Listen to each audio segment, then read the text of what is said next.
And I think from the conversations that I've seen, I think that there are, and obviously I can't speak for the white community, but just from what I've heard, is that a lot of people feel that way. They don't want to overstep, or they don't know exactly what to do.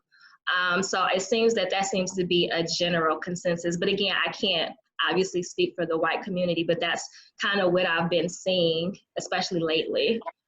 Well, and to kind of put this in context, also, I don't ever want to make a movement where it would put one of my, friends of color in a position where it would make it worse for them at that time. So though I wanted to react, and I kind of saw her just kind of, nope.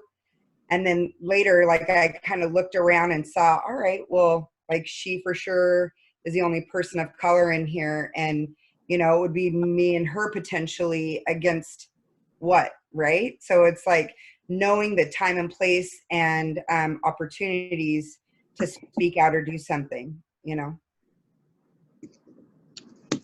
Does anybody else have anything that they want to add to that? Does anybody need me to read the question again?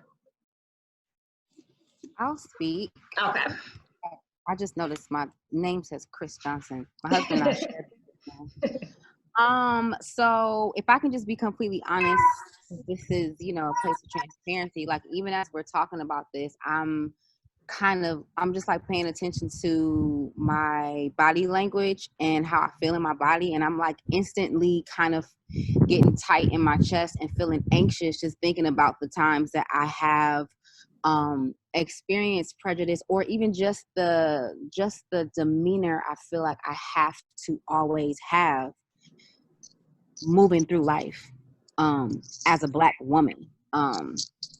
So I know I don't know if most of the people are here from Ohio, but I grew up in Cleveland, Ohio, specifically Cleveland Heights and Mayfield Heights. So I graduated from Mayfield High School, which, if any of you know, it's a predominantly white high school. And there were only 6 Black kids in my graduating class. And I remember very distinctly my high school year, one of the other Black girls, like I said, it was only 6 of us. So and one was a vocational student. So my friend and I, it was homecoming. We were just kind of like hanging out.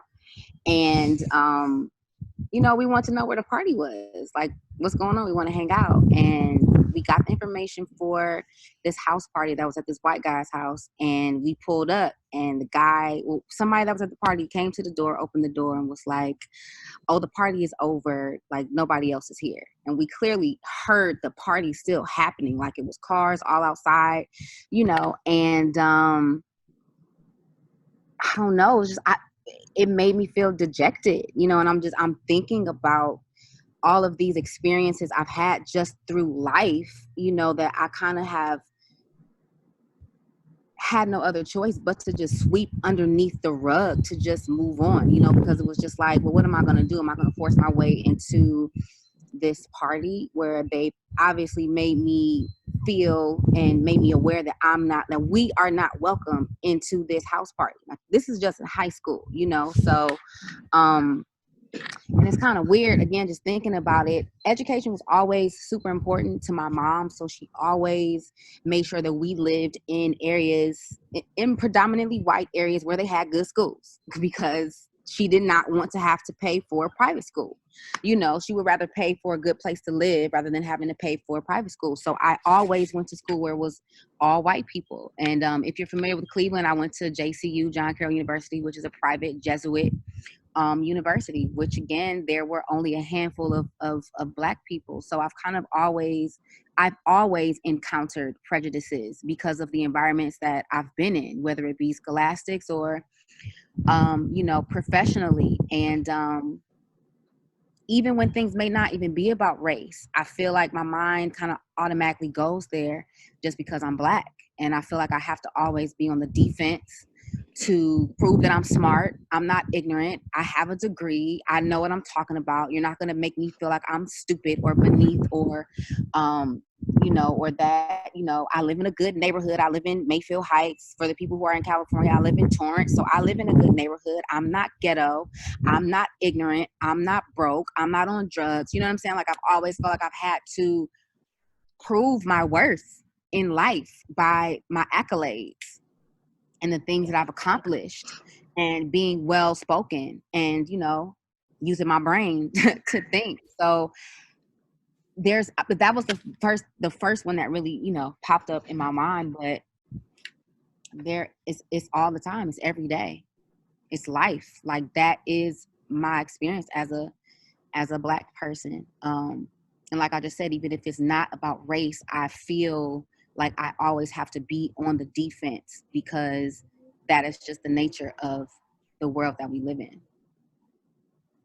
I know for me, one of the times that sticks out the most to me actually didn't happen to me. It happened to my son. So he's 13 now, but at the time he was in, I think, the first or second grade. And we were living in Parma Heights, which is a predominantly white neighborhood in Cleveland, or it's a suburb of Cleveland. And if you know the history of Parma Heights, they do not like Black people in Parma Heights traditionally. Historically, my grandfather had a lot of issues. I heard that they used to hang Black people back in the day in Parma Heights, so it definitely has a stigma with it. So we lived in Parma Heights, predominantly white school district, and a little boy called my son a nigger. And he was in the second, like I said, first or second grade. And I never thought that I would have to have that conversation with my son at such a young age.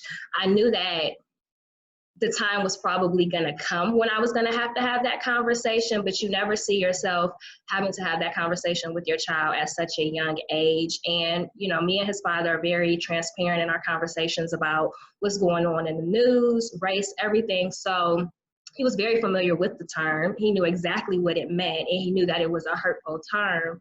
But for me, just as a mom, as a young Black boy, having to go through that at such a young age, and even to this day, thinking about, now that he's 13 years old, what is life going to be like for him? Just taking a run, his experiences at school, even though he's in the 7th grade, as he gets taller, how people will view him, how he will be looked at as a threat to other people, all of those things that no parent ever wants to have to think about, but those are my realities as the mother of a Black boy, because unfortunately a lot of the killings that we're seeing is hitting the Black community, but it's really hitting Black men even harder. And so it's really difficult as a mom to see all of that and to know or not know, what do I teach my son? How do you teach him to be safe? Like today I posed a question on Facebook for some of my friends who are police officers. As the mother of a young Black boy, if being complicit and knowing your rights isn't good enough, then what do I teach him? What is left to teach him? Everybody says, oh, you have to know your rights, and if you just listen to them, clearly that's not the case. And so those are the conversations that I feel like we need to continue to have. Go ahead, Brittany. So you kind of bring up a really important situation because, me working in a pre-K to 8 school, a lot of the kids, whether it be kindergarten to 8th grade, are saying that word to each other. And it's more so white kids and it's more so Hispanic kids. And they feel that because the Black kids are saying it, it's okay to say it. So one of the kids, he was a little white. He's a little boy. He was white, and he called me a stupid Black NB. So, it's just, he says it so much that it makes me feel like his parents has ingrained that in his head. That's how you address a Black person. So unfortunately, kids say it so much, more than you can even imagine. And it's almost to the point where we can't even correct them because it happens so much. And it's really hurtful because I also grew up in Cleveland Heights. I went to private school my entire life. So I went to St. Louis, 1st grade to 8th grade, and then I went to Regina, which is now closed. So I never felt like prejudices were applicable to me because like I just grew up around so many different, like I just grew up in a diverse neighborhood. I felt, because I grew up in the Jewish part of Cleveland Heights, which is by Taylor Road. So when I started driving, my parents never told me, you know, you need to address the officer this way, you need to address the officer that way, you need to have your hands on the wheel. All they said was give them your license, your registration, and your insurance. I was never scared of the police until like I became an adult and started seeing all of these things. And I'm like, oh my God, like I've been sheltered my whole entire life. So stemming back to your first question about when you first encountered prejudice, well, I'm pretty sure I probably encountered it before but didn't recognize it. So the first time that I can remember, I can't remember how old I was, but I was an adult. And I currently live in Twinsburg, and I used to run a lot. So I was running on the street, like outside on the sidewalk, and this red Audi was coming out of the driveway, like speeding up the driveway. So I saw him speeding up. So I stopped and I waited because he looked like he was in a rush. So he slows down. And so I'm like, okay, well, he's letting me go. So I proceed to run. He speeds up and almost hits me with his car. This is a white man. So he almost hit me, like my hand hit the car, but he didn't hit my body. So, I mean, I'm not going to say that it's because I'm white or black. I'm not going to say that's the reason, but that's what I felt was the reason.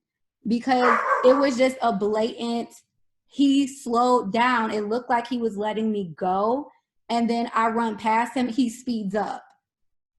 Like that just makes sense to me. So now being 31 years old, and I'm just like, I can't believe how sheltered and naive I was prior to becoming an adult. Amber, I know you wanted to jump in. You're muted. Sorry, I couldn't find my unmute. First of all,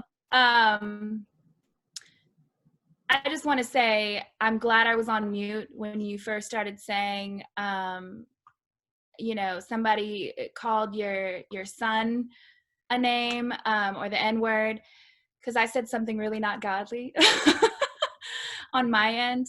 Second of all, I can't speak for the entire white community. I can only speak for myself, but I will say that it's incredibly disheartening. And as somebody who is embarrassed and ashamed to be the same skin color as people who are doing some of these things, saying some of these things, moving the way that they are, feeling entitled and privileged enough that they can, you know, talk down to people and say things that are just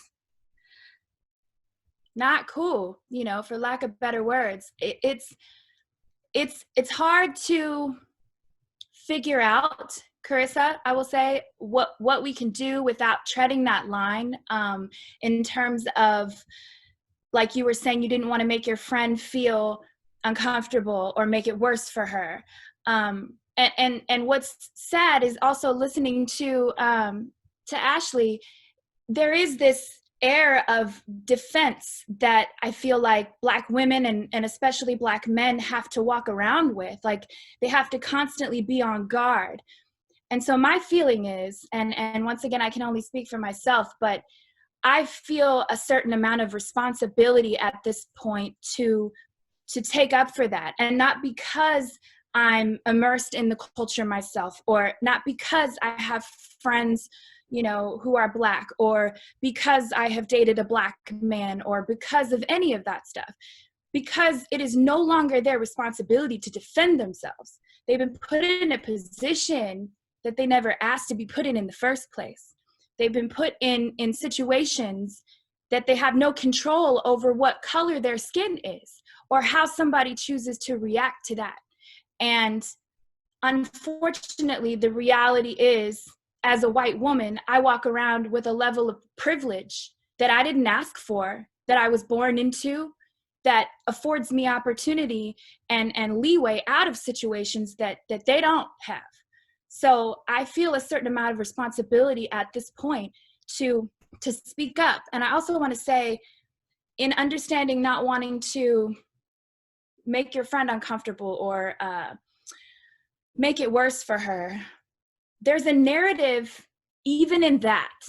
There's a narrative even in that they would feel uncomfortable, or that somehow addressing something that is just not okay somehow makes it worse for them.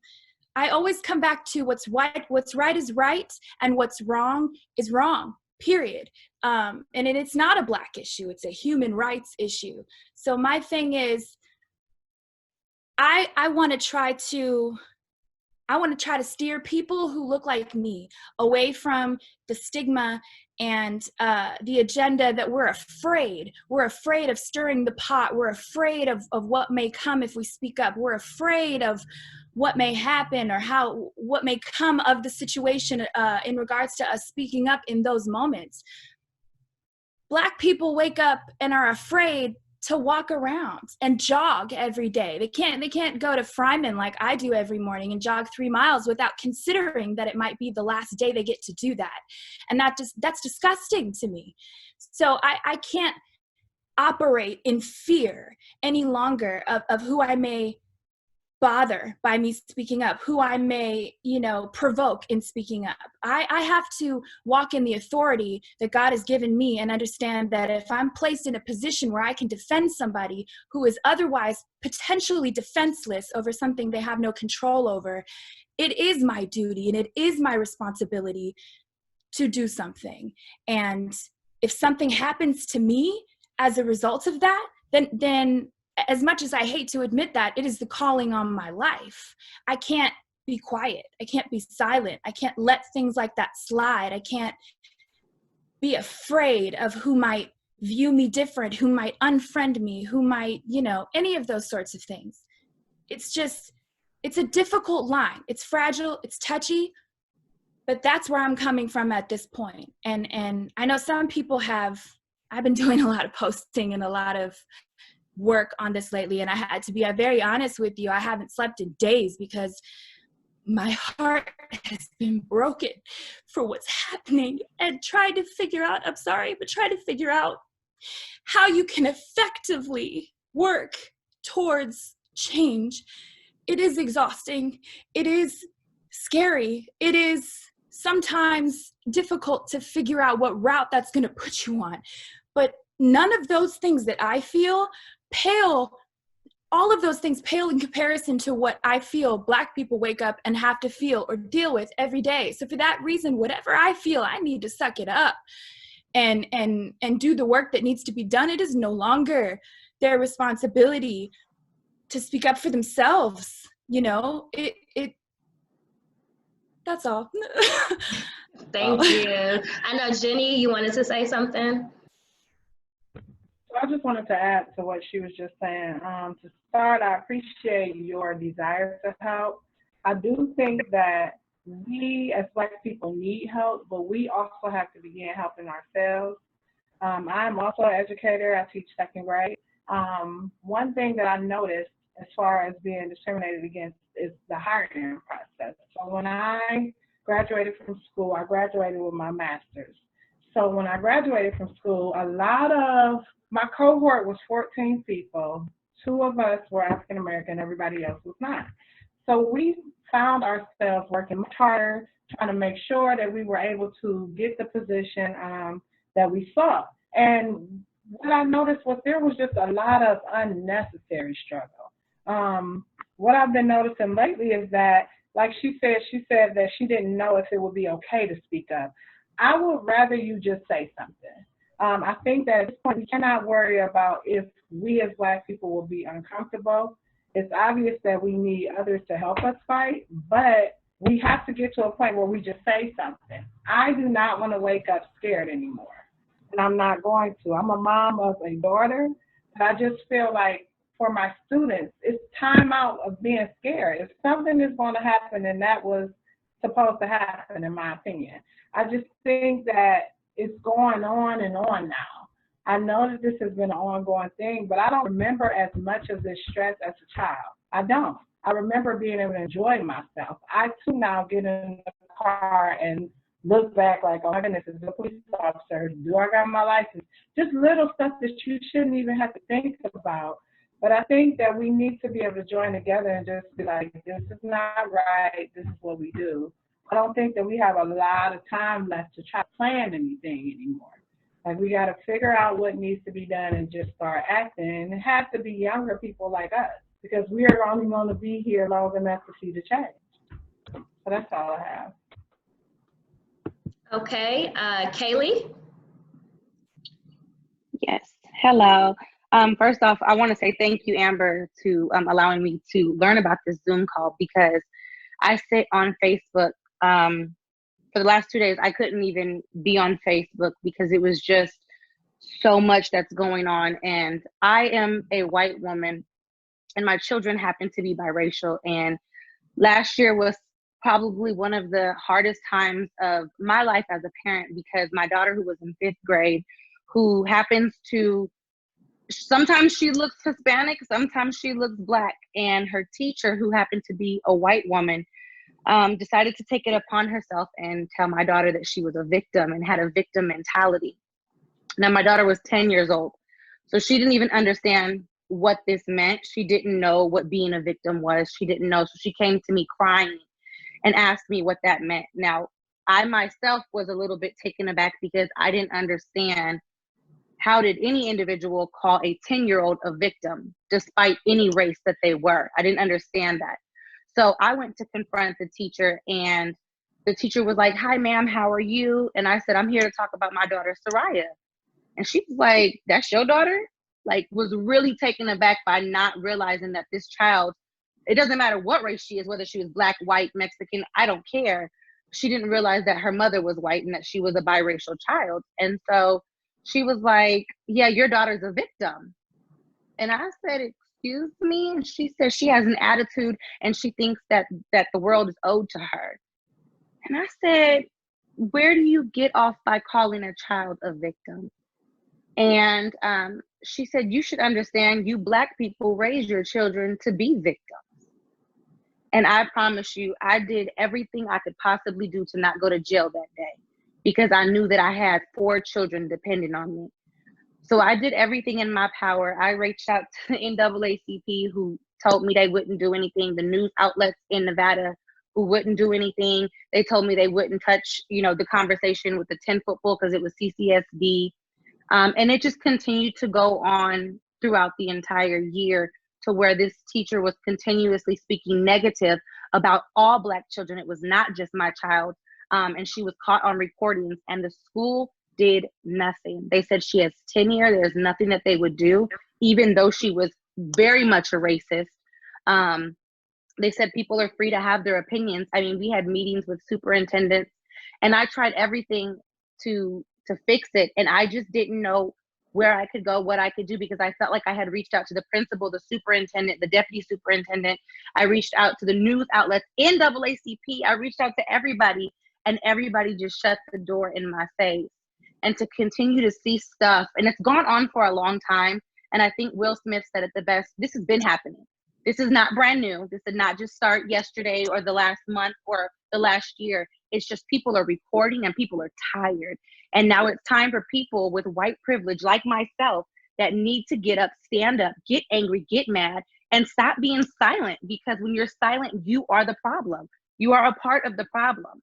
And if you allow yourself to continue to be mute on this subject, it's not going to get better. And so I just had to teach my children, there's people out there that are racist, and some of them look like your mom.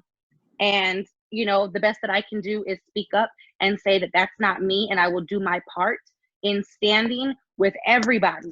I don't care what your race is. I don't think that this is correct at all. I think this needs to be fixed. And I'm so grateful for you doing a platform like this to allow us to learn and to be able to be educated and know what to do and where to go and how to work together as a people, because we all believe the same.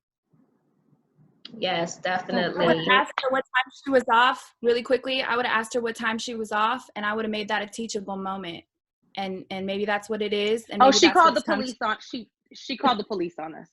So that way we were not allowed to do anything. I mean, the police were Good. always there constantly. Let the police Yeah. come, and then I would have explained to the police exactly what went down. Yeah. We did everything. I mean, Sean would go to the school, and it was just, as soon as he stepped foot on the school, it was angry black man. And it's like, no, my daughter is being harassed and being messed with. What do you mean? What's the issue? And it's sad to say it, but they didn't care. And no matter what I did, no matter how much I screamed, yelled, got angry, it didn't change anything. My daughter literally had to end up wearing a shirt stating, I have a voice, I'm going to stand up, I'm not a victim. And learn that you have a voice God gave you, you better use it. Leah, I know you had a question. Hi, everybody. My name's Leah. I know Monisa from high school, so I am from outside Maple Heights, outside of Cleveland. I won't say I'm from Cleveland, because that's not the truth.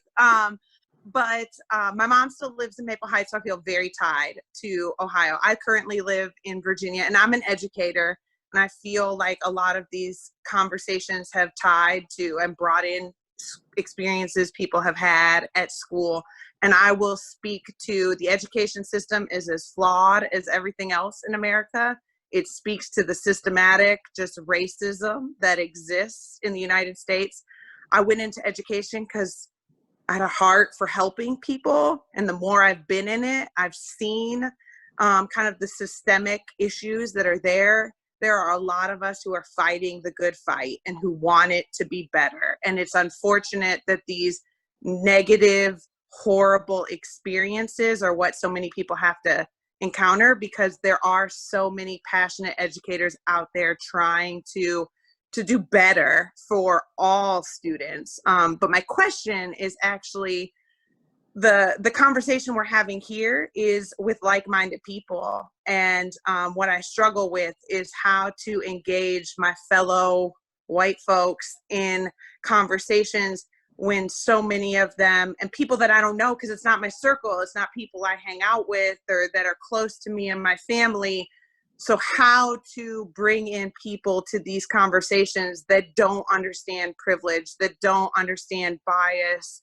And I struggle because I feel like I don't have a ton of those people in my life. And if I do, they're outliers. So how to have this conversation, because otherwise I feel like it's kind of preaching to the choir. Like, the people in this conversation are attuned to wanting to learn, but there are people out there who aren't. So how do we expand the conversation?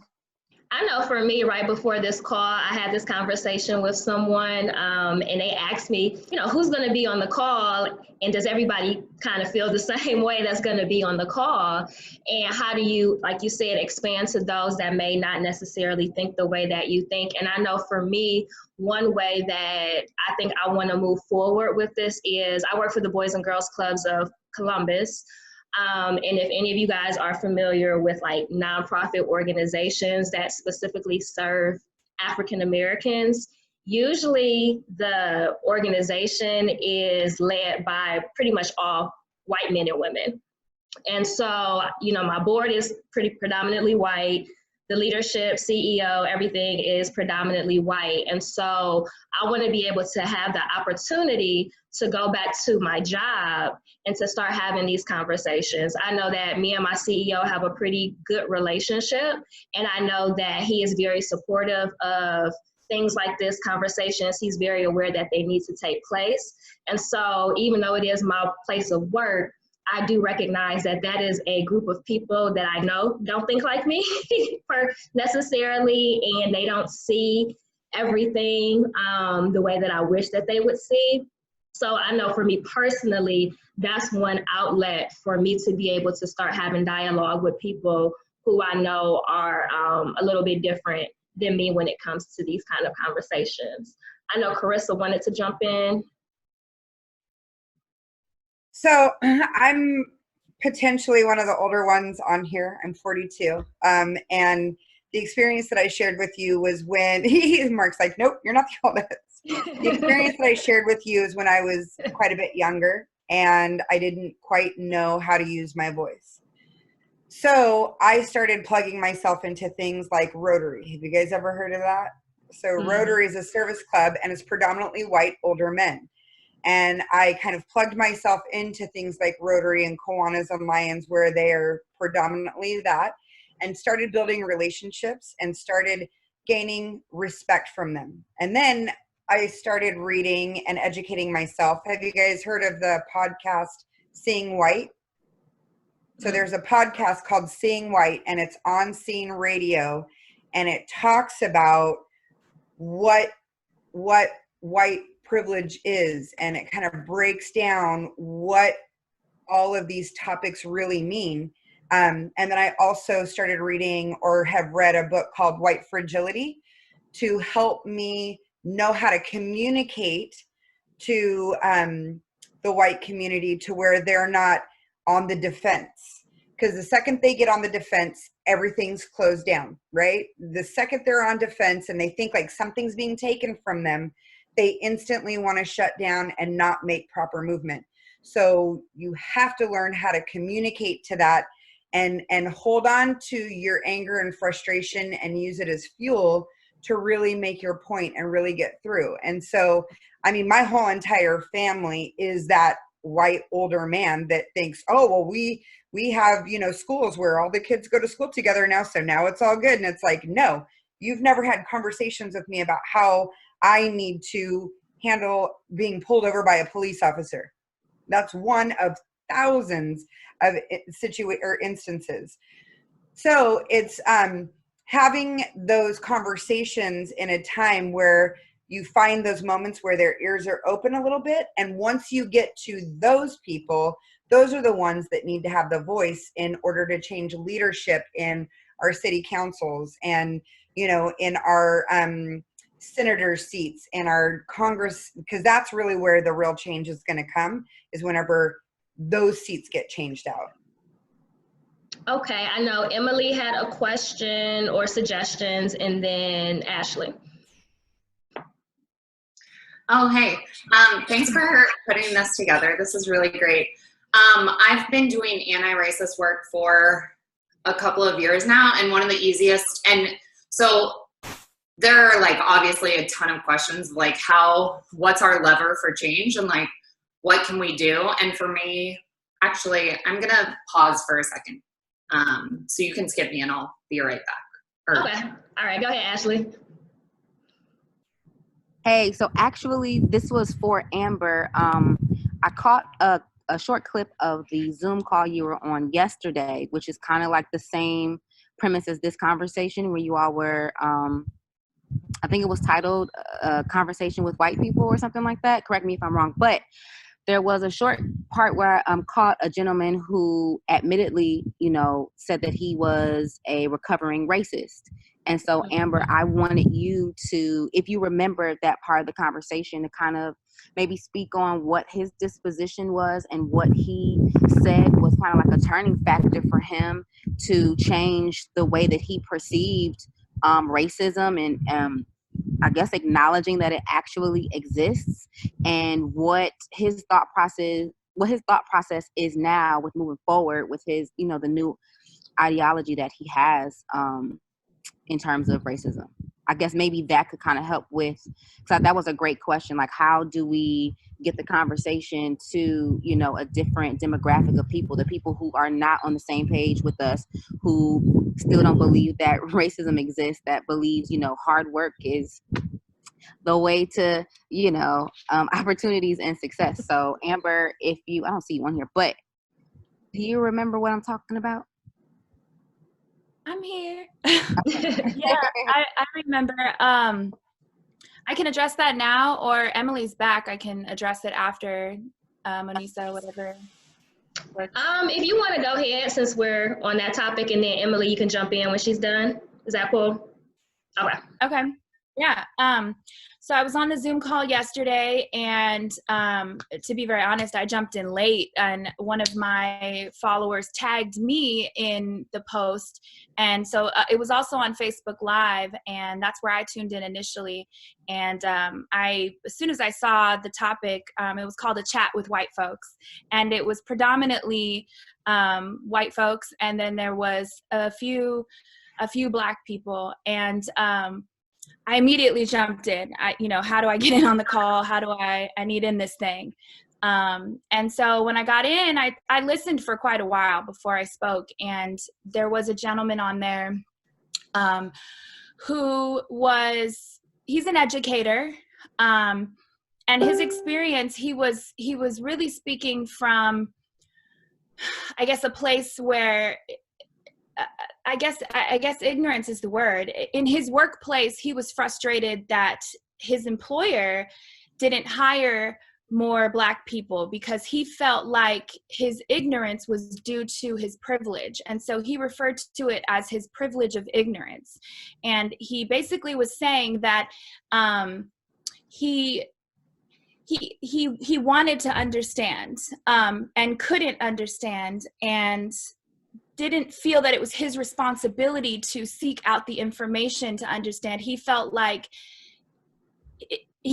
because he hadn't been around enough Black people, or hadn't been exposed to this, that, or the other, that somehow that was an excuse or a reason for him not to know what to do, and for him to sort of like not take the issue on. And I kind of jumped in and I said, with all due respect, that is the definition of white privilege. And he was sort of like, at first arguing the idea of white privilege, saying that, like, he wasn't sure if he bought into the idea of it, and does it really exist, and what is it?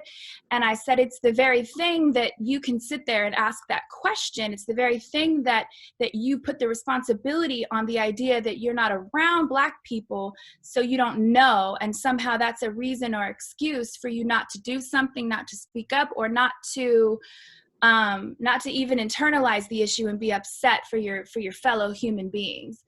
And he didn't like what I had to say. Matter of fact, we're still, interestingly enough, Ashley, we're still talking on Messenger because he's not happy about what I posted in regards to the clip. He's very frustrated, actually, that I posted that, because he feels it's painting a picture of him. And I said, I'll be very candid with you, fill in the blank with his name. Unfortunately, this is the picture you painted of yourself. And the fact that you feel that the responsibility is somehow on African Americans or somebody else to place African Americans around you for you to educate yourself or be in the know about what's going on in the world, and that somehow these issues that are happening are not yours, that's privilege by definition. And it's so deeply rooted that trying to, as it pertains back to what you were saying, Ashley, bringing them, trying to pull them to the other side, so to speak, it's a struggle. That privilege is so deeply rooted. I have to be very honest with you. Even aside from that call, I come from a very small, narrow-minded, conservative town at the top of California, or at least what it used to be. It's called Paradise. If any of you followed any of the fires from 2018, it was one of the cities that went down. It was all over the news. But at any rate, very small-minded, very conservative, majority white people. In my high school, I think we had like 2 Black people. And so I wasn't around that.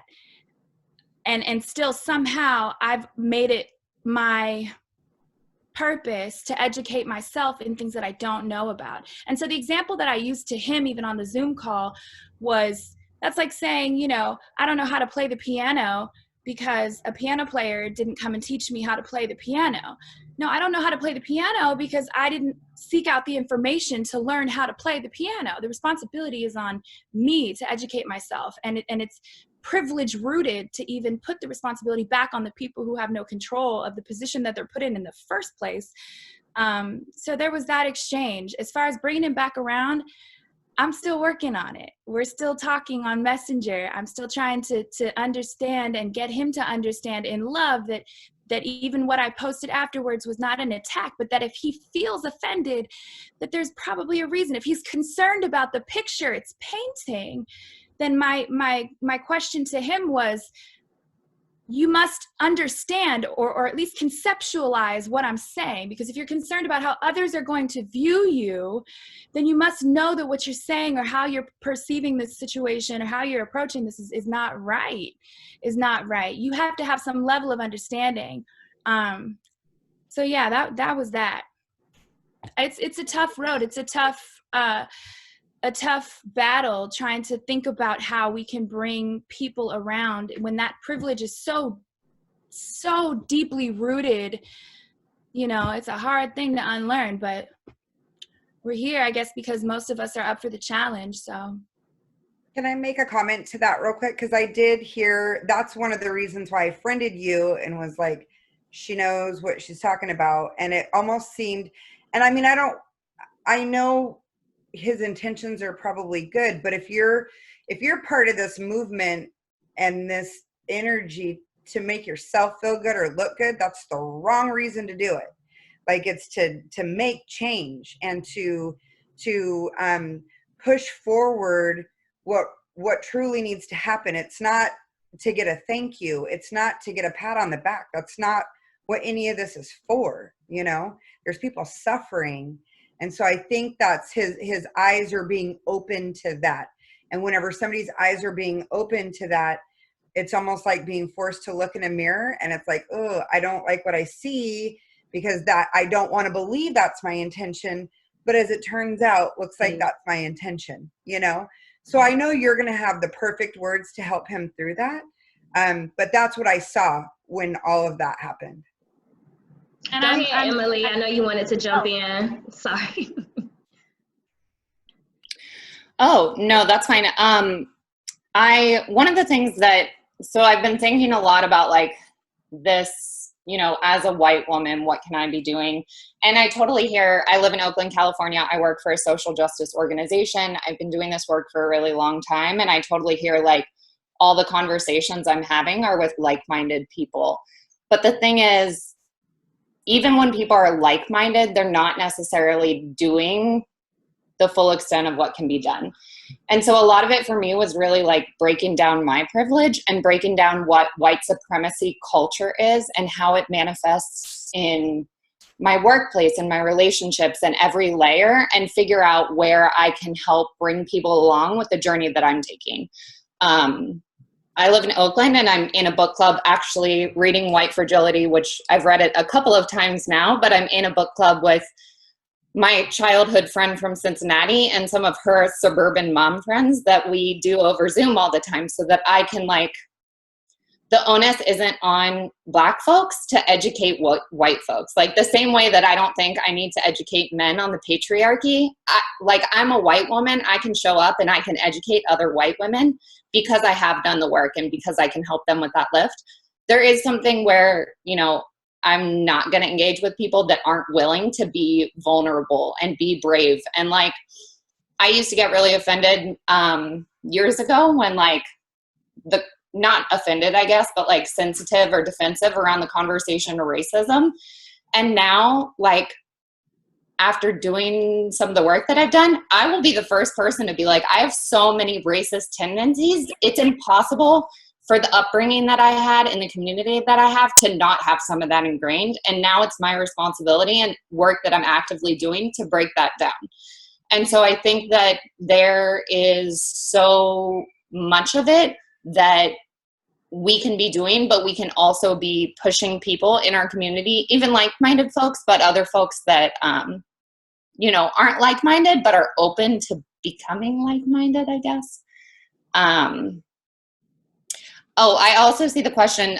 Yeah, I mean, I've been thinking about something that happened with defensiveness. So defensiveness is also one of the characteristics of white supremacy culture.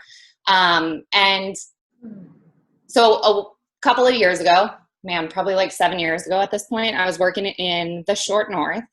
And somebody that I worked with, the short north of Columbus, somebody that I worked with said, if I'm not, they made a comment to me one time. We were talking about equality and LGBTQI rights. And they said, if you're not actively speaking up against it, if you're not out there marching, like if you are not actively engaging in this work, you're not for equality. And my immediate thought was like, no, I want everybody to have equal rights. My sister is queer. Like, I am here for it. And now I totally get what he's talking about. And so, like, it is my responsibility to be speaking out, to be actively anti-racist.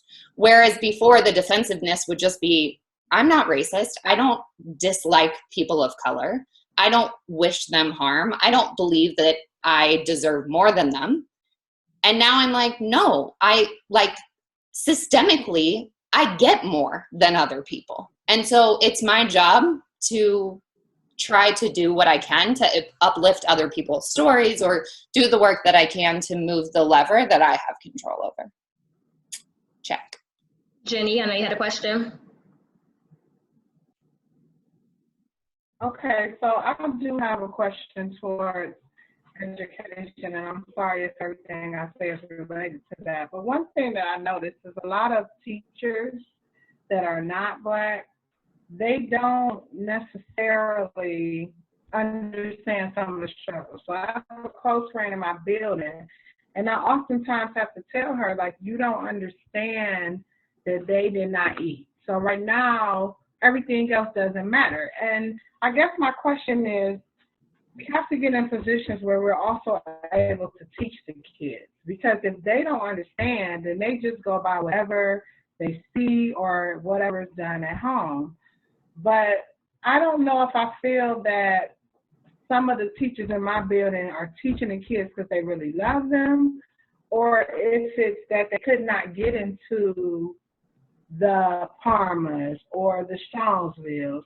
And it's a constant struggle with those students. So how can we fix things like that? If we have the wrong people in the wrong positions, it's going to keep cycling. Like, we need people that are willing to teach the students. Like, I teach my kids, I'm an open book with them. Like, this is what is going on. You need to do this because of this.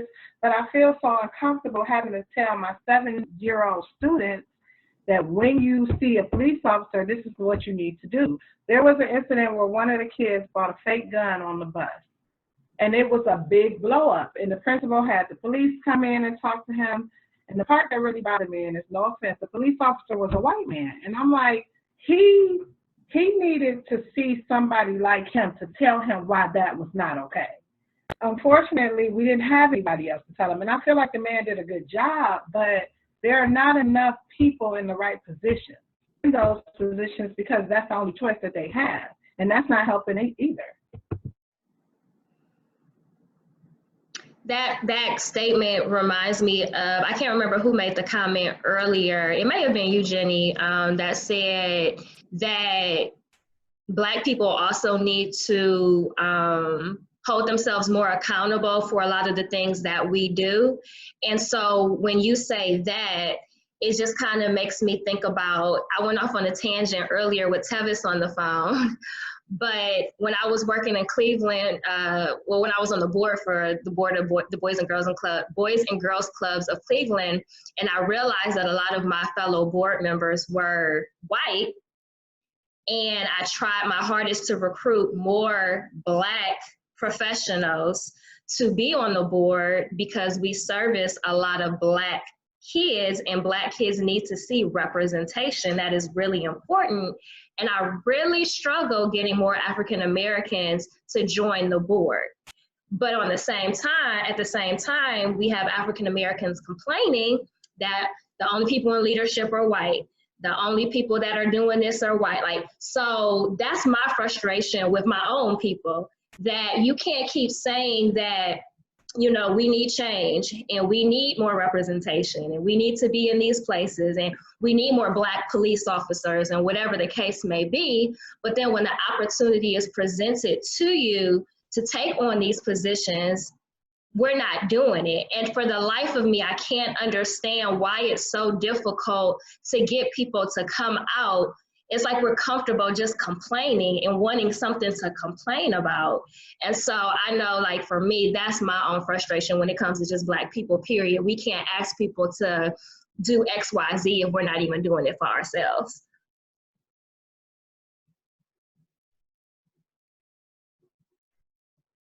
Go ahead, Chris. I mean, Ashley.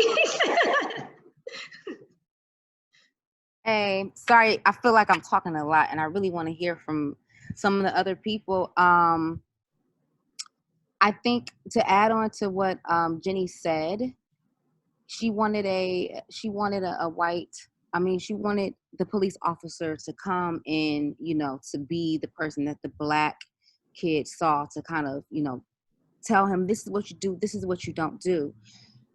Getting to the root of this is going to take maybe longer than everybody has on this Zoom call, because the fact of the matter is that institutionalized and systematic racism is a lot of the cause for many of these things. It's a lot of the cause for Black families not being whole. It's a lot of the cause for Black men being in jail and Black mothers being single mothers raising their single Black kids. It plays a huge part in Black people, for the most part, growing up in poverty, in the hood, in the ghetto, in areas that don't have good education systems, in areas that do not have good communities to raise children in. You know, like, we have to talk about the actual institutionalized racism that has been put in place to keep Black people from being able to, you know, take advantage of opportunities that other people just have at their fingertips. So a lot of what we're discussing, I feel, is great,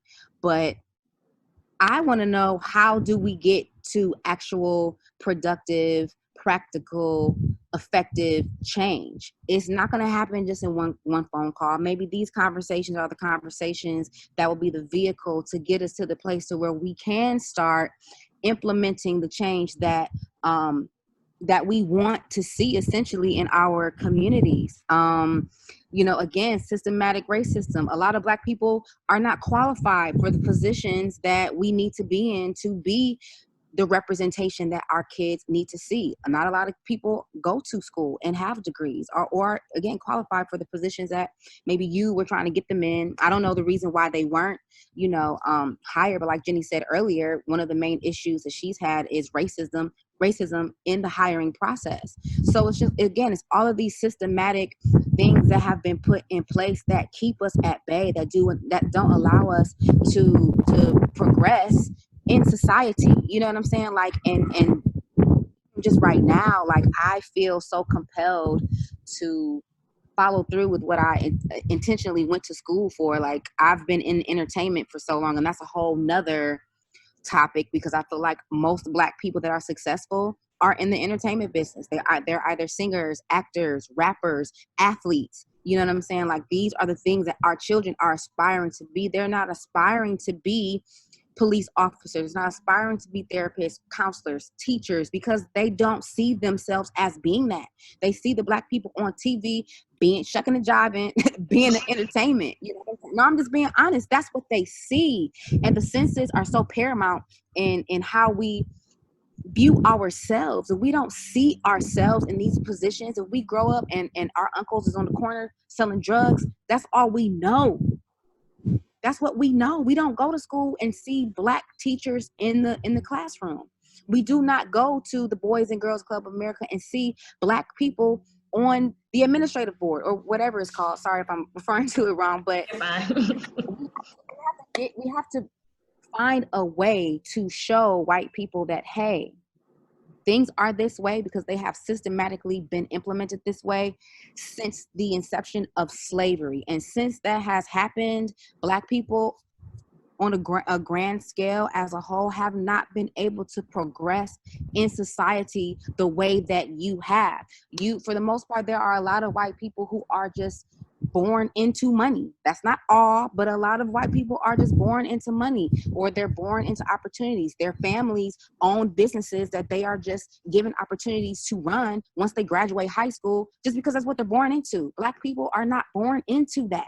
We do not have those opportunities. We have ceilings and walls that are literally stopping us, whether it's money, opportunity, resources, access, relationships, just whatever. Like, we do not, again, we don't have access to that, you know. And so it's been placed on my heart, like, really, you need to be that. Since you've had these opportunities, since you have your degree, since you're in this position, go and do this so that you can get into the positions that can actively and effectively make a change and make a difference. I don't feel like I'm making a difference as being a singer, so now I don't feel really attached to that, or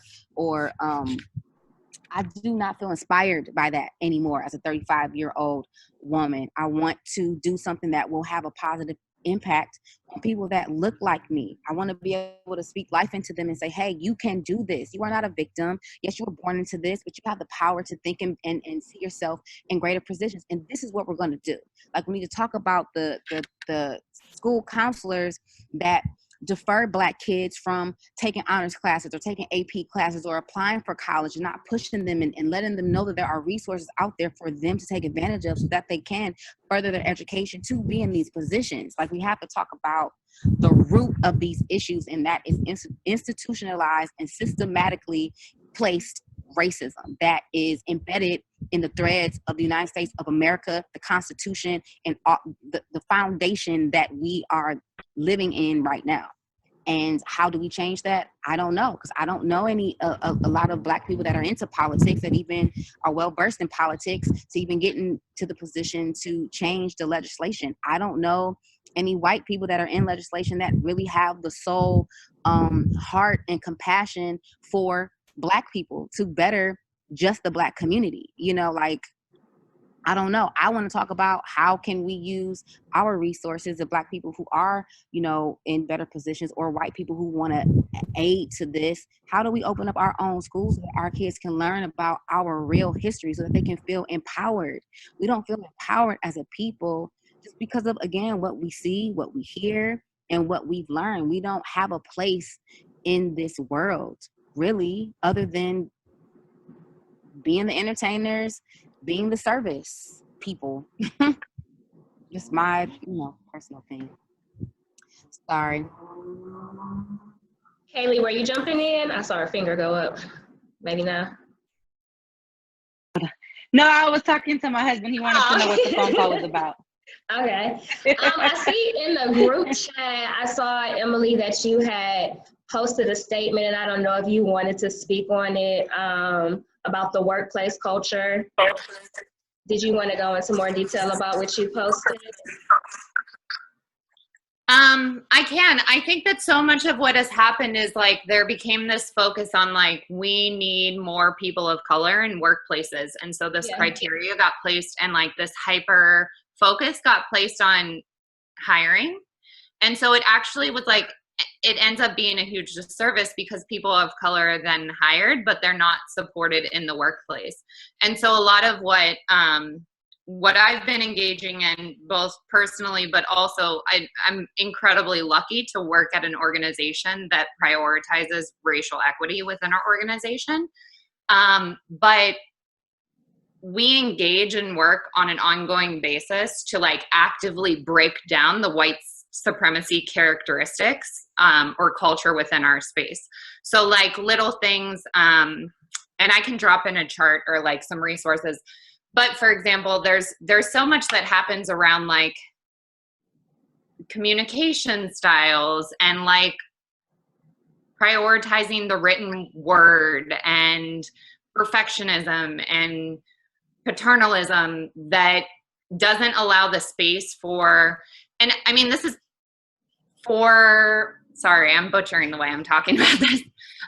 It's for folks of color, but it's also just, like, change the way that I work as well. Like, everybody has different work styles, and everybody has different ways of communicating, and we need to build cultures within organizations and within learning environments where there is space for folks to have different styles and for us to engage in restorative and productive conflict and not just default to like, this is the white workplace and this is how this works. And if you don't fit into this like very small box of the way things are supposed to be, you will eventually get shut out, or you will get pushed out, or you will get so fucking frustrated, sorry for cussing, that you will like leave because you're not going to thrive in that role because you're continuously, you know, being it's such a small thing, but like we share Google Docs all the time within my organization, and it'll be like, hey, what do you think of the framing of this conversation? And it like gets butchered with edits of like periods and commas. And it's like, no, we were looking for like direction and framing. There is no need to over edit people. Like, let folks have their own way of talking and way of communicating. It's the differences in everybody that makes things fruitful and interesting and inclusive. So I think that like really breaking down those characteristics, and there is a really helpful tool. I think it might have been Race Forward. So I'll find it and I can drop it in the chat. But there is a very clear chart of like, here are white supremacy characteristics that play out in workplaces or different areas of culture. And then here is like what an inclusive culture would look like. And then you can then use it as an exercise to like identify what pivot points are to get you to a culture that supports differences. Sorry, that was rambly and like not very succinct, but I'll follow up.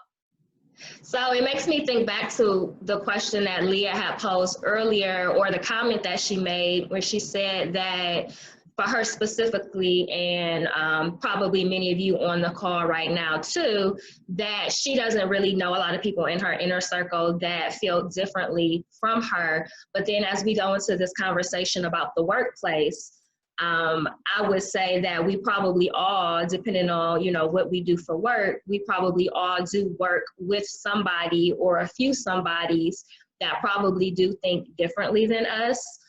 Or maybe we've witnessed some things that we did not agree with. And so I guess my question is, in those moments, how is it handled? Do we speak up in those moments? Do we have those conversations? Do we brush it off because it's uncomfortable, because it's at the workplace? When you do find yourself in those situations, whether big or small, how do we show up and stand up for the people that we feel as though we need to stand up for, or are we not doing it at all?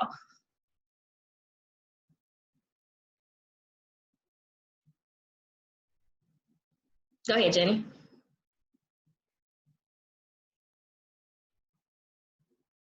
Okay, so I think that, well, I know that I stand up. I think part of my problem is I speak out probably a little bit too much. What I've always done is, honestly, I pray about God giving me a time, because whenever you speak to somebody, they have to be in position to receive it, or you're wasting your time. So at work, when I had a situation like that, I remember specifically pulling my coworker to the side, and I told her, like, what I'm about to say may offend you, but I need to say it. And thankfully, she was able to receive that. But I know for me, I have no problem speaking up. I don't care if I ruffle feathers.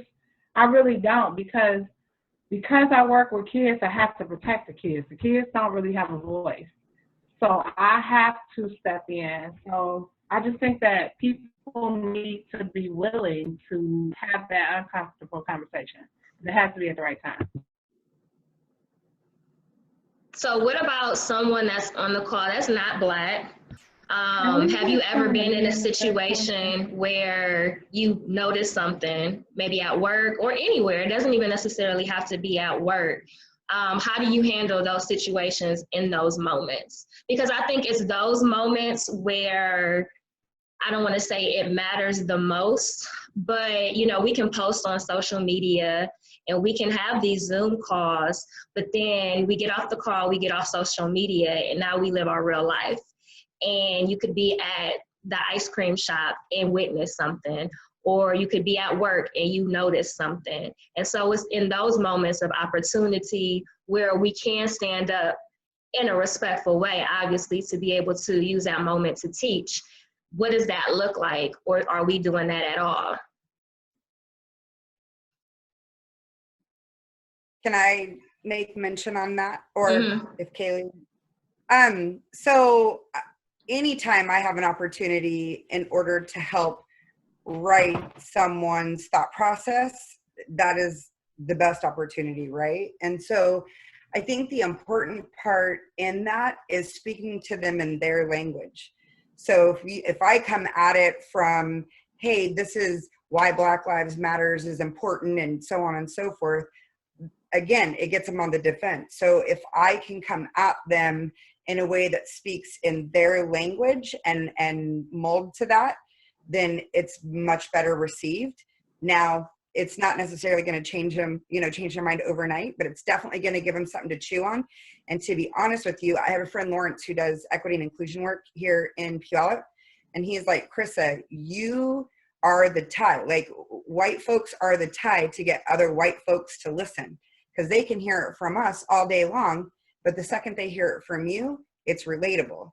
And so anytime there's an opportunity to do that, we need to, even if it puts us to where we feel uncomfortable, we're supposed to be uncomfortable in this. That's the whole thing. We're supposed to be uncomfortable. Baker? So a lot of times that I might run into like an old friend from high school or that I grew up with, and like maybe you're at the bar, you see some people, and people make jokes that they think are jokes. And then when you call them out, they get real defensive, kind of like how other people were saying, without realizing that those little microaggressions add up for some people, that they actually start believing those jokes, that it just snowballs from there. And a lot of people just let that go, like, whatever, no big deal, that's how they always are, instead of just calling someone out and be like, that's probably not the best thing to be saying. I hope you're not thinking that way, because lots of people can make a joke around small company, but then you might say that joke around family, or maybe then that person says that work and thinking it's still a joke, and then they're using the defense of, well, we used to be able to say this, or they say it on South Park or this show or that show. So just letting folks know that things that you might think are funny don't always come across the same way, and can oftentimes create more challenges for you in your personal and real world implications. Thank you, Baker. Kaylee? Yeah, so I think the question was more so along the lines about what have you done, if anything, or do you sit silent? Like what Jenny was saying, sometimes we say things and people have to be willing to listen. But I think that the key thing for all white people, what they need to do is, an instance when they're seeing these things, they have to speak up. I know I've done it in a way sometimes that came off aggressive, because I've been in the car in the back seat when my husband gets pulled over by a white officer, and that white officer doesn't know I'm in the back seat of the car and has his gun ready to shoot, and tells my husband, put your hands on the steering wheel so you don't grab that gun. And that officer is in the wrong. And then he sees me in the back and says, oh, I apologize, your tail light is out. And in that moment, just because that's an officer, you still need to correct it. And you need to explain to them that had I not been in the back seat, my husband's life could have very well been gone at that moment. And you have to learn how not to be afraid, no matter what the circumstance is. Because I've been in that instance. I've been in the instance where I've also been with friends who, are white or are Hispanic and their husbands are Black, and they use the N-word consistently, throwing it out there. And that's something that I don't even allow in my house. My children know they can't say it. I tell my husband, I don't care if you say it with your family, but don't say it in my house, because to me, that's my homeboy, that's my homegirl. To me, that's a derogatory word, no matter how you cut it. You can't cut it anyway with me, and say it's an okay word. And so we have to stand up and explain and educate those people that are now comfortable talking to their friends and calling them out by that word. Well, that's my friend. It's okay. They're good. My husband's Black, so I'm okay with saying that. You have to just educate people, like, you know, no matter what it is. I was a real estate agent in Nevada, and I promise you, the white people at my job were treated with so much respect, and the Black people were not treated with any respect. And they were realtors just like we were. They took the test, they went to school, they did everything. And I promise you, I don't know how many times I got into it with people. That's something I have to work on, because when I see any type of racism, I get angry and I get mad, and I don't know exactly how to articulate it without being aggressive. And that's something that I want to learn, because I made a post on Facebook today, and it went from being sad, crying, to just completely angry. And we have to just stand up. But I don't know if by me being angry, if it's coming across in the right way. And so sometimes when I've spoken to other white people, it's just, be quiet, you're ghetto, you're trash anyways, just go back where you came from. And so at that point, I'm losing my platform, and I'm losing my feet in my ground to be able to educate other white people and correct them, because they're not even looking at me like I'm anything. And so I think when we do speak up, we have to speak up in the right way. So go ahead. Go ahead, Amber. Yeah. I want to share an example of a way that I have spoken up specifically in an incident. I work as a musician as well, and I was overseas working on a residency in South Korea, actually just this last December. And there was the band that we had for the residency was put together from people from all over. And so we had a guitar player who was from Belgium, a white guy. I'm going to assume, because I don't know, but very like sheltered, limited perspective in terms of culturally. He didn't have a lot of experience being around a lot of different kinds of people. Now, he made really good friends with our drummer, who happens to be African American. And I was in the car, we were in the taxi on our way somewhere, and he felt comfortable enough to be like, oh yeah, you know, that's my N-word, to the drummer. And I looked at him like, did you just say that? Like, for real? And he was like, oh no, it's okay. He told me it's okay. And so I turned to the drummer and was like, did you tell him that was okay? And he's like, well, you know, he said it a few times, and I thought to myself, instead of creating an issue, I just kind of, you know, gave him a pass. And I said to him, I kind of had to check it on both sides. So first of all, it's not my place, because I'm not African American, and I'll never truly understand what that feels like, nor will I understand the severity of that word. However, I felt uncomfortable. And so first of all, I addressed the guitar player, and I said, you know, whatever you two have between the two of you is fine, but you won't say that word around me and think it's okay, because I have too many people back home, whether he's okay with it or not, that wouldn't be okay with that. And if you were in Los Angeles and you said something like that to one of the homies, like, it's not going to end well for you. So I in hopes to educate him that, you know, he had hopes of traveling and doing more stuff with music. And I was like, okay, well, you know, you really got to grasp this concept, because you're not going to go anywhere walking around thinking that that's okay, whether he gives you a card or not. And then I had to check the drummer, because I let him know, like, you giving him a card, he's going to go somewhere else where you're not there, and he's going to say that word, think it's okay because so-and-so gave me the card, and that person he says it to over here is not going to be okay with it.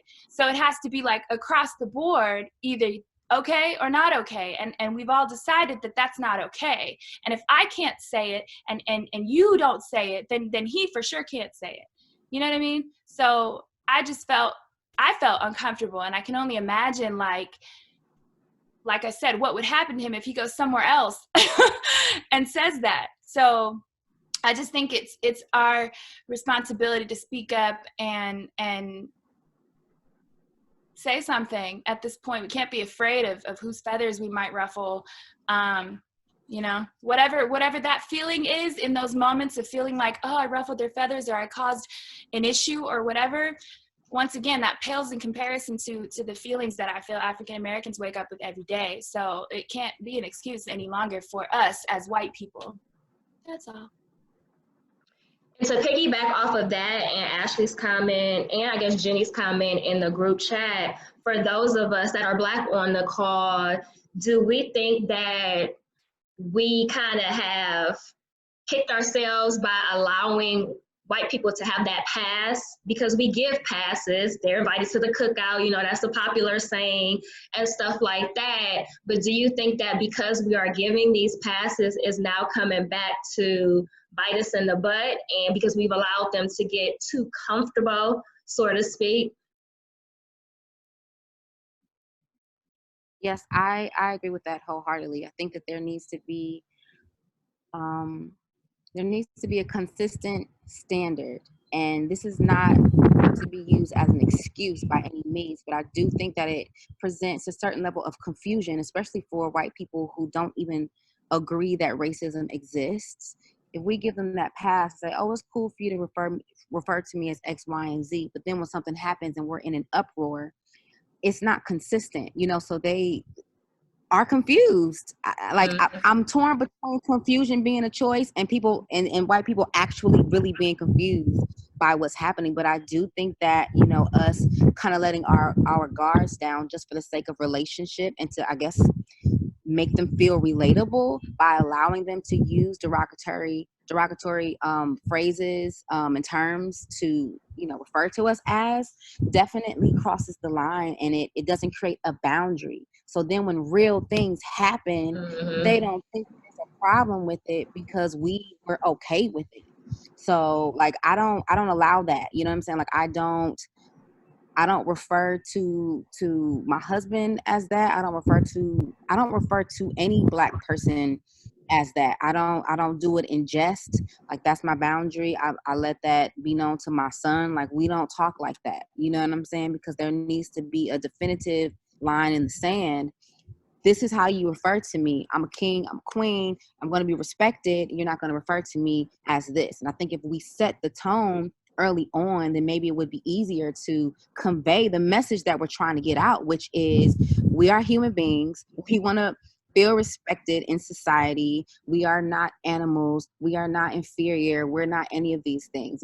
I'm a human just like you, you know? So I think that is something for us to take seriously. And it doesn't help when you have the popular rappers or whomever that are successful talking to each other like this, because for a lot of Black kids, they haven't had that experience, so they may not really relate the Black experience to, I don't know, negatively yet. All they see is this Black guy is on TV and they're successful and they have money and they got a big house. That's what I want. You know, they're not picking apart the lyrics in their songs, you know, to see that they're actually talking about drugs, and they're not picking apart, you know, the names that they're using to refer to themselves. So I think it is part of our responsibility, but that as well is really deep rooted in the record labels and the record companies as a whole nother thing, because they invest in private it's just so deeply rooted. Like I don't know, this is a good start, but I just don't know how long it's going to really take to unravel it, you know? Like great start, grateful for the conversation. It's going to take a while to unravel the institutions that are in place. But I think it does start with us respecting and honoring ourselves and creating that boundary on how we need to be treated. Right. I know one of the questions, which I guess can kind of relate to the topic that we're on right now, was what conversations, if any, are you having with your children about the beliefs and treatment of Black people around the globe?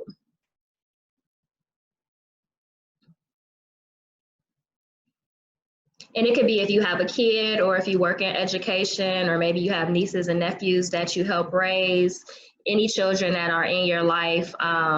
This question could pertain to any of that. I can go. With my daughter, I'm being very transparent. So we are watching certain things together, and I'm just allowing her to ask questions. With my students, I have to find a kid-friendly version of everything. However, I have a relationship with my parents that allows me to be able to speak to them. I don't feel like this is a conversation that you need to dumb down. Like, kids are like sponges. I feel like, especially like with what's going on right now, I'm not uncomfortable with my daughter seeing the video and then her asking me questions. I think everything is a teachable. Oh, we can't hear you.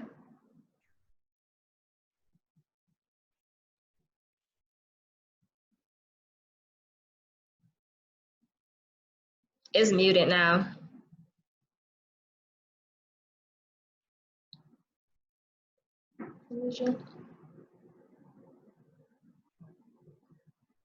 She may have Was she? froze. Yeah. Did anybody else want to jump in on that question? I had a comment.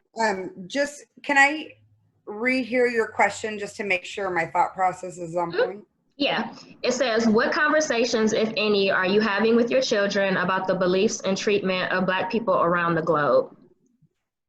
Okay. So I thought that's what I heard earlier. Can I say something? Sorry, I just Yeah, go popped ahead. in. Okay.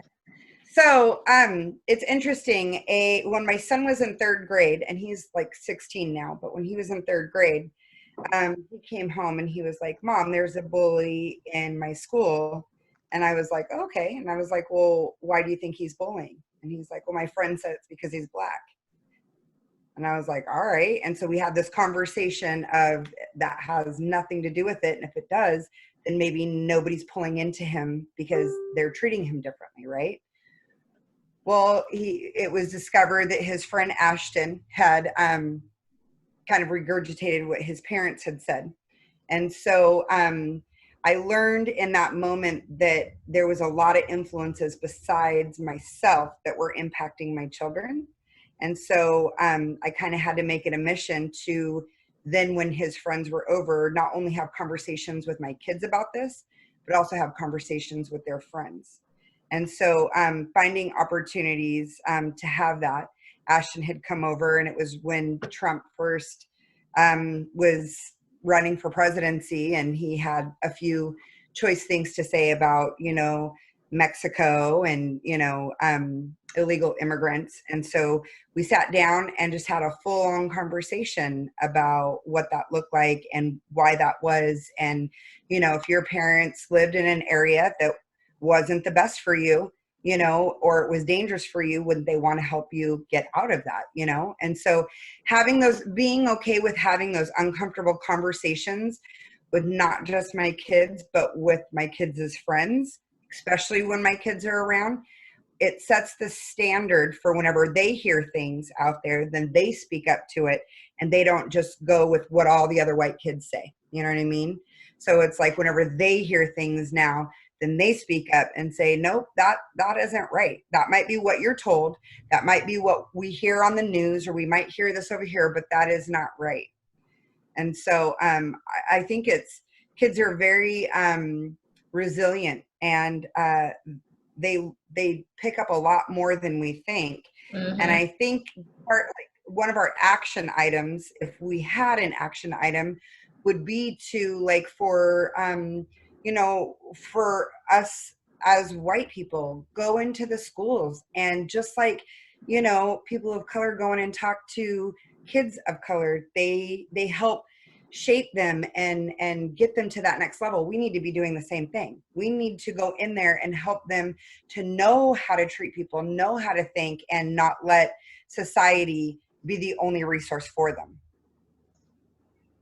Since you touched on the topic of action, I think this is a perfect segue. I love having dialogue and having conversations, but when it's conversations that do need to lead to some form of action, that's always my next question. So what do we do next? Where do we go from here? Do we keep having these conversations? So I just kind of want to open up the floor as we slowly start to close to get everybody's opinion, feedback, ideas on what could be realistic, feasible, productive, and progressive next action steps. And I know that this obviously is not something that can be done in a week. It's not as simple as getting some people on the call and, you know, coming up with a quick plan and then everything is going to be okay. But when we think about the grand scheme of things and we think about these little pockets of conversations that people are having, you know, I know Amber had her conversation and I came up with this idea to do this and then Ashley connected us. So there's people out here that want to see the work done. So where do we go from here?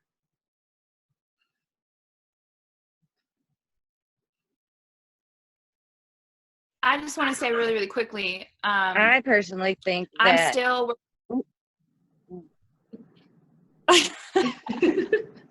ahead. It's okay. I can wait. It's fine. That's fine. Oh, I was just saying because I have a 6-year-old now, and so we're going through that where she's understanding because I am half and half what everybody is. Like her Nona is Italian, my father is Black. So we were on vacation and she just was in the pool and her friend and a girl came over with people. And I'm like, you don't realize that you can't protect your kids from the influences that you already tried to instill in them because of everybody that's around. So I personally think that we need to grasp it at that level, and parents need to be educated because not everybody is. And I have a friend at work that she told me she grew up in Cuyahoga Falls and she wished she was exposed to African American people and never was. And there's just a lot of blindness, and it's like out of sight, out of mind. And it doesn't bother their life, so they don't have to deal with it and they don't need to. And so I think that kids need to be educated, because even though my daughter is considered African American, the African American students don't treat her like that because she has light eyes and she, you know. So I think it needs to stem from that. And then mixed people, they're never either white enough or they're never Black enough. So it's always a struggle. But everybody needs to be educated all the way around and accept different cultures. And you know, when we were in social studies in 3rd grade, when we learned about slavery and stuff like that, like, why aren't these conversations happening in school anymore? Like, I don't know. I just think we need to start at that level, like lower. And it needs to be mandatory. It doesn't need to be an option. Like, that's it. Thanks, Cherie. I totally agree with everything that she just said. I was just going to jump in before anybody else gets off.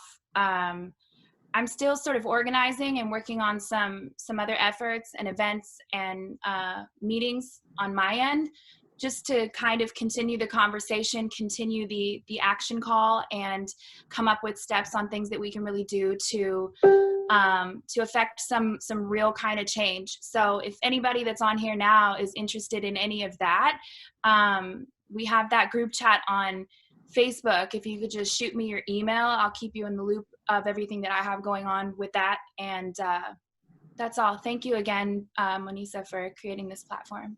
No problem. And that was the goal for all of this, is just for us to get together and have conversation. You know, honestly, when I came up with the idea, it was, again, very random. I didn't really have an agenda. I was just like, I just want us to have some conversations just to get something going, just based off of the responses that I got on my Facebook post yesterday. So I'm definitely appreciative of all of you guys taking the time this evening to jump on.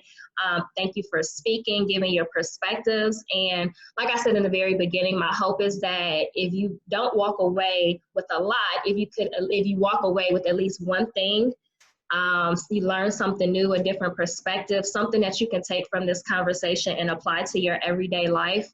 To not be afraid to have those uncomfortable conversations, because the growth is not going to come from our comfort zones. And I know when I first posted that post on my Facebook, calling out all of my white colleagues and, you know, classmates, yeah, it was uncomfortable because I know these people, I have relationships with them. And of course, I don't want to make anybody feel uncomfortable, but it just has to get to a point where we have to stop being so afraid to call people out. We really have to shake the table, because if we don't shake the table, if we don't have these conversations, then we won't understand each other. We won't understand each other's perspectives, and we won't know how to move forward together, because we'll continue to be separated and divided. And I know that just from hearing a lot of responses from today's phone call, as well as the messages from yesterday on social media, I know my eyes were open, just hearing the different perspectives from the white community on what they do or why they don't do, or what's uncomfortable, where they don't know what to do. So I definitely appreciate them being willing to speak up, because that's usually not the case. And so I was surprised to see that I had so many leave feedback after me having to call them out. But it happened. It started the conversation, and now we're here. So, like I said, I didn't have a game plan.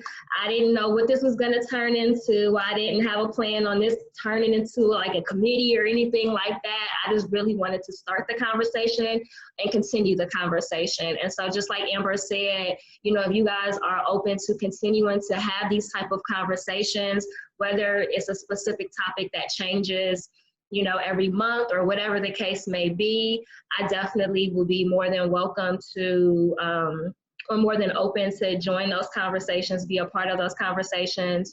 I know the next Zoom that I am working on is with a local police, oh, well, he's not local, he's in Akron, but he's a police officer.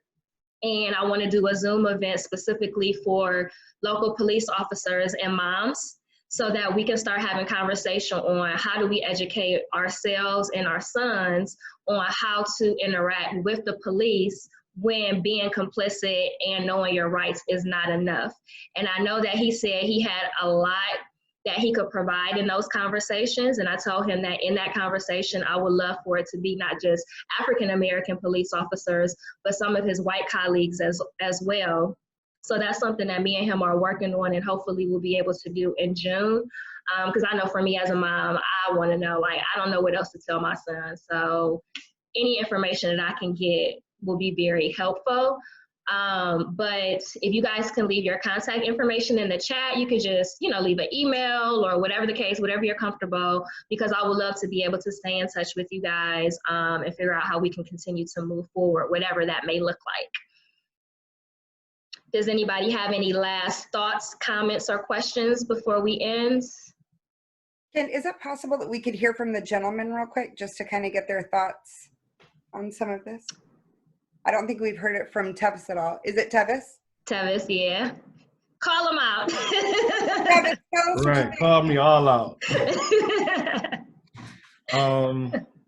So for me, this was more so, I speak a lot, but this was more so for me to kind of learn and to kind of get a view on what, you know, what goes on in your world, right? So a lot of the things that were said, I think somebody mentioned, you know, someone asked a question like, okay, so how do I bring this conversation up to other people or other people? And it never crossed my mind to think that you were uncomfortable talking about this amongst other peers, and the obliviousness that some people have in their, you know, privilege and just not willing to kind of, I guess, see your point. So for me, I'm just sitting here thinking, like, what is the solution? I mean, my mind, Monisa kind of hit on it, you know, having these uncomfortable conversations, one. You guys having these same conversations with your counterparts, us, you know, being comfortable enough to stand up in times that we need to stand up, and you as well. Overall, I'm just sitting here thinking. So it was a learning moment for me, and I just chose not to speak really this conversation. But after I think and we have this conversation again, I may have more input for you. Okay, thank you, Tevis. Baker, did you have any last? Oh, I also thoughts? just wanted to say, I'm sorry, can I just say thank you as well to everybody who did speak tonight. I just appreciate being in this, and it's been said before, but being in this space where we could actually learn, you know what I mean? So, and you guys being comfortable enough to share. So I appreciate that. Thank you. Definitely. All right, I'll go ahead and say a couple things. So I just finished up my 7th year of teaching in Cleveland. I'm not from Cleveland, originally from Columbus area. I don't live in the city. The first 3 years I was at John Adams. And I was very fortunate that the principal that hired me sat me down the very first day and goes, look, I do not think that you have any prejudices, etc. But there's going to be days that you might go, what the heck? And your mind might wander. He goes, when you have those moments, you need to come talk to me, because a lot of issues that you might think are related to race are actually related more to economics or other issues that you don't even know yet. And this principal also encouraged me to get to the neighborhood. So I would go to Coneheads like during the springtime to get ice cream. And there was a corner shop right by the school there that I'd get my oil changed with my car. And it turned out that one of the guys that worked there was one of my students' fathers. So he would just drive the car over across the street to the school. When they're done with it, bring the keys inside. A lot of people that want to get involved, little things might be going to restaurants in neighborhoods that are minority owned and show your support in the community that way, because that can really go a long way, more so than you might even believe. So Definitely agree. Good. Well, this was great. This was great. A good start. And again, I don't want to hold you guys any longer. So if you don't have any last thing, go ahead, girl.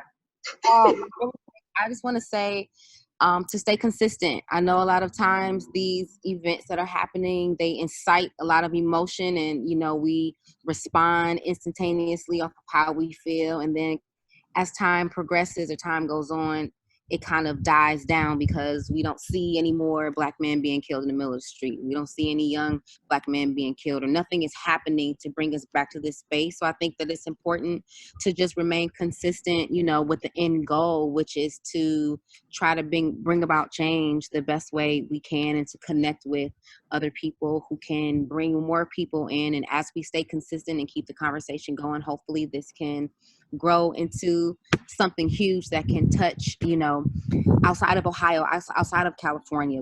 This can become something that's globally, that, extends to different chapters, to where we get the conversation going and getting people involved. So that's just my little take. Stay consistent. Thank you. And I don't know, Amber, maybe we can join forces. I can round up some troops and you can round up some troops from your last Zoom, and maybe combine some people. And then I know you mentioned going live on Facebook with it. So there's so many things that we can do. And even though we're in this unfortunate time, Zoom is allowing us to reach more people. So I'm definitely appreciative of that, because this wouldn't have happened in any just regular everyday situation. It's hot outside for a lot of us. We probably be out at happy hour or whatever the case may be, but we're stuck in the house, and it's forcing us to think outside the box. It's forcing us to leave our comfort zones, and it's forcing us to connect with people a little bit more. So I definitely am excited to see how this can continue to progress. I'll save everybody's email information. If anybody wants to jump on the one that we're doing next month with the police officers, you can definitely let me know. And again, please let me know if there's anything that I can be a part of as well to support you guys. All right, well, thanks, guys. Y'all have fun in California. I'm jealous. Great job. Right. Thank you. Thank you. You're welcome. Monisa, everybody have a good night. Shoot your email also over so that I can keep you in the loop with everything that so we can connect. That'd be great. I'll put it in that group chat.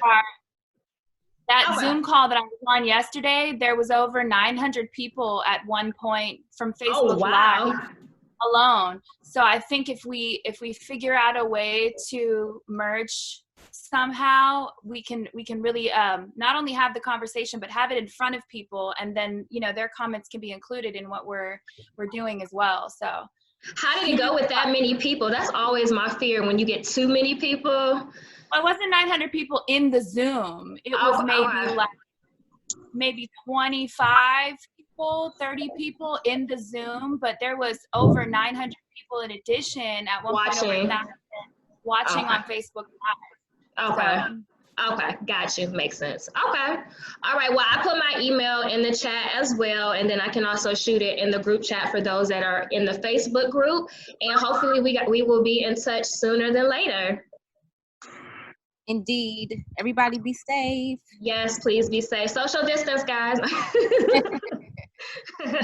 All right. You guys have a good night. You too. All right. Bye-bye.